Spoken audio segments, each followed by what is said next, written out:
Hello friends, welcome back to my channel. आज के इस वीडियो में हम न्यूज़पेपर से आर्टिकल पढ़ेंगे।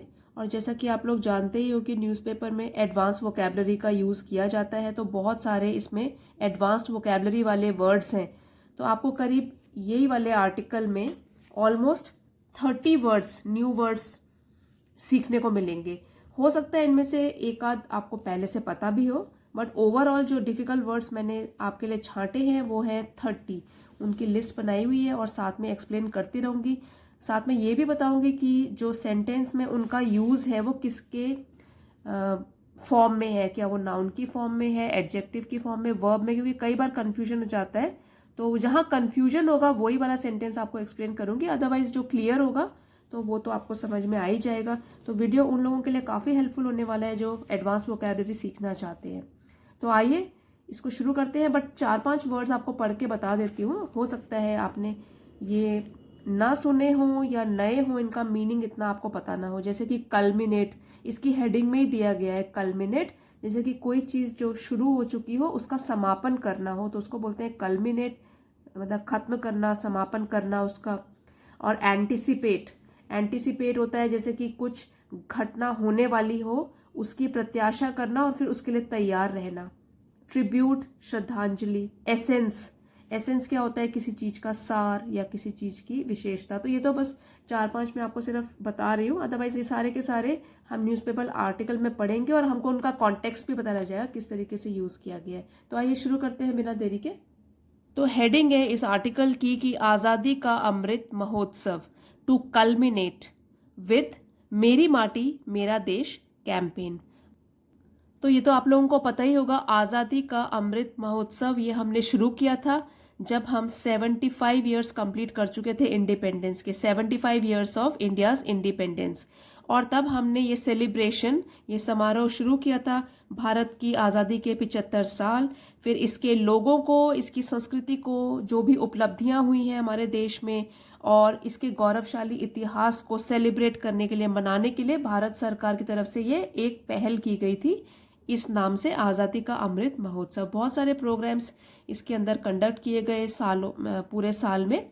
तो ये जो है आज़ादी का Amrit Mahotsav to culminate, culminate verb है एक और इसका मतलब होता है समापन। अब इसका समापन हो जाएगा विद मेरी माटी मेरा देश कैंपेन। तो इसका नाम क्या दिया गया है इस कैंपेन का? और कैंपेन का मतलब होता है किसी लक्ष्य को पाने के लिए योजना निर्माण। तो क्या हमारा लक्ष्य था कि आज़ादी का अमृत महोत्सव हम मनाएं, जिसमें हम सेलिब्रेट करें भारत का इतिहास, इसके लोग, संस्कृति और उपलब्धियां जो मैंने आपको अभी बताया। और अब ये जो है समापन होने जा रहा है ये मेरी माटी मेरा देश कैंपेन के साथ। तो आर्टिकल अब शुरू करते हैं। India's 2-year long celebration of 75 years of independence, आज़ादी का Amrit Mahotsav will culminate with the much anticipated मेरी माटी मेरा देश कैंपेन।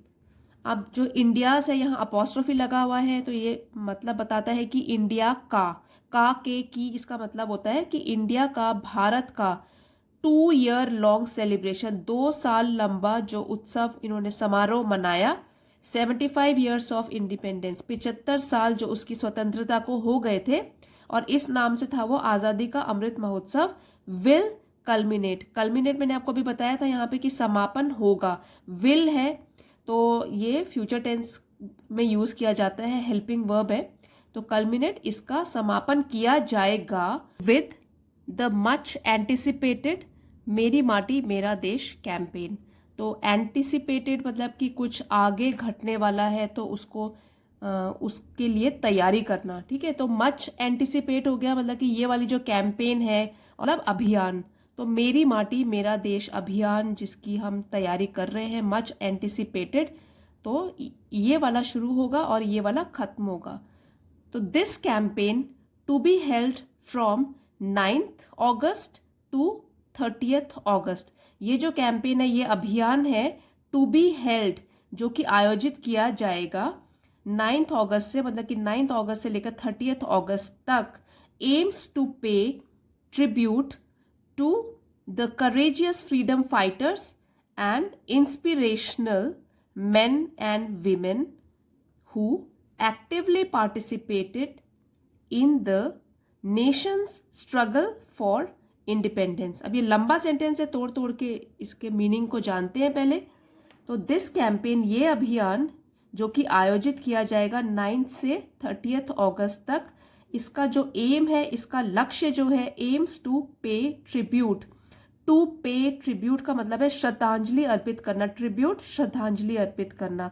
तो इसका जो लक्ष्य है वो है श्रद्धांजलि अर्पित करना to the courageous freedom fighter. Freedom fighter स्वतंत्रता सेनानी जिन्होंने स्वतंत्रता दिलाने में, देश को स्वतंत्रता दिलाने में भाग लिया था, फाइट किया था। करेजियस इसका मतलब होता है साहसी, और ये है एक एडजेक्टिव। ठीक है, तो फ्रीडम फाइटर तो एक नाउन हो गया, इसको और डिस्क्राइब कर रहा है कि वो फ्रीडम फाइटर थे। करेजियस तो ये एडजेक्टिव है, और यहाँ पे है टू पे ट्रिब्यूट। ठीक है, तो टू पे ये हो गया इन्फिनेटिव में वर्ब, तो इन्फिनेटिव फॉर्म में वह पर्पस बता रहा है कि श्रद्धांजलि अर्पित करना है फ्रीडम फाइटर्स को जो कि बहुत साहसी थे, and inspirational main and women. तो मेन एंड वीमेन, स्त्री और पुरुष जो थे, जो कि काफ़ी इंस्पिरेशनल भी थे। यहाँ पे इंस्पिरेशनल भी एक एडजेक्टिव है जिसका मतलब होता है प्रेरणादायक, प्रेरणा से भरे हुए, जिनसे हमको कोई प्रेरणा सीखने को मिलता है कुछ भी। तो main and women who actively participated. अब देखिए, पार्टिसिपेट होता है भाग लेना, है ना, तो वर्ब है यहाँ पे ये। अब किस तरीके से भाग लिया? एक्टिवली, सक्रिय रूप से। तो जो वर्ब को डिस्क्राइब करता है वो होता है एडवर्ब। तो ये हो गया वर्ब, ये हो गया एडवर्ब। तो देखिए, जब भी हम अपनी राइटिंग स्किल्स को सुंदर बनाना चाहते हैं तो हमको ना, जैसे कि एडवर्ब्स, एडजेक्टिव ये ज़्यादा यूज़ करेंगे तो बहुत अच्छा इफेक्ट पड़ता है इसका। तो यहाँ पे भी देखिए, आप जो भी कुछ राइटिंग मटेरियल देखते हो उसमें जहाँ भी हमको ज़्यादा एडजेक्टिव, एडवर्ब वगैरह डिस्क्रिप्शन मिलता है तो वो पता लगता है कि हाँ, किसी को आता है लिखना, अच्छी तरीके से लिखना आता है, तो वो लोग ही यूज़ कर सकते हैं।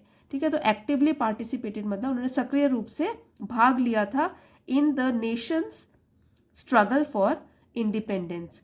तो किस में भाग लिया था? जो देश की स्वतंत्रता संघर्ष में। स्ट्रगल मतलब संघर्ष, और इंडिपेंडेंस मतलब स्वतंत्रता के लिए जिन्होंने भाग लिया था उनको ट्रिब्यूट, उनको श्रद्धांजलि अर्पित करने का ये कैंपेन समारोह है वो आयोजित करना है 9 से 30 अगस्त के बीच में। One of the highlights of the program is the Amrit Kalash Yatra. तो ये देखिए, हाइलाइट्स का मतलब होता है आकर्षण क्या हो। वन ऑफ द हाइलाइट्स मतलब हाइलाइट्स कई सारी होंगी इसकी, उनमें से एक के बारे में यहाँ पे बता रहे हैं। ऑफ द प्रोग्राम, इस प्रोग्राम की होगी अमृत कलश यात्रा। तो क्या चीज़ है ये अमृत कलश यात्रा? इन विच अर्न्स, URNS मतलब अर्न्स, और अर्न्स का मतलब होता है कलश या कोई बर्तन, containing soil from every corner of the country. Soil मतलब मिट्टी, और भारत के, क्योंकि कंट्री है तो देश के एवरी कॉर्नर, हर एक कोने से जो बर्तन होंगे जिसमें की मिट्टी होगी, भारत के हर एक कोने से will make their way to the national capital Delhi. तो वो अपना रास्ता बनाएगी। मेक देयर वे एक फ्रेज है जिसका मतलब है कि वो अपना रास्ता बनाएगी, मतलब कि यहाँ भेजा जाएगा, देश के हर कोने से यहाँ भेजा जाएगा दिल्ली में, national capital Delhi. This symbolic gesture aims to unite the essence of India's diversity in one place. Symbolic gesture, तो क्योंकि देखिए, भारत के हर कोने से लोगों ने स्वतंत्रता संग्राम में पार्ट लिया था, भाग लिया था, तो ये जो है, ये जो हम आयोजन कर रहे हैं, सिंबॉलिक जेस्चर है ये। ठीक है, तो सिंबॉलिक का मतलब हुआ एक प्रतीक के रूप में। तो जो मिट्टी भेजी जा रही है ये एक प्रतीक होगा, एक नेक काम। एम्स टू यूनाइट, और इसका लक्ष्य होगा टू यूनाइट। टू के साथ वर्ब यूज है, इन्फिनेटिव फॉर्म में है। यूनाइट मतलब एक करना, ठीक है, जोड़ना। टू यूनाइट द एसेंस, और एसेंस का मतलब होता है सार। तो ये नाउन है, कि मतलब जो सार है इंडिया की डाइवर्सिटी का, और डाइवर्सिटी होती है विविधता। आपको पता है कि हमारे देश में कितनी विविधता है, विविधता में एकता। तो जो इसका एम होगा तो वो एक प्रतीकात्मक जेस्चर होगा जिसका कि जो लक्ष्य है वो है जो विविधता है, इतनी डाइवर्सिटी है भारत में, तो टू यूनाइट द एसेंस, उसके सार को जोड़ना, मतलब विविधता में एकता, इन वन प्लेस, और वो भी एक जगह में, and create an Amrit Vatika.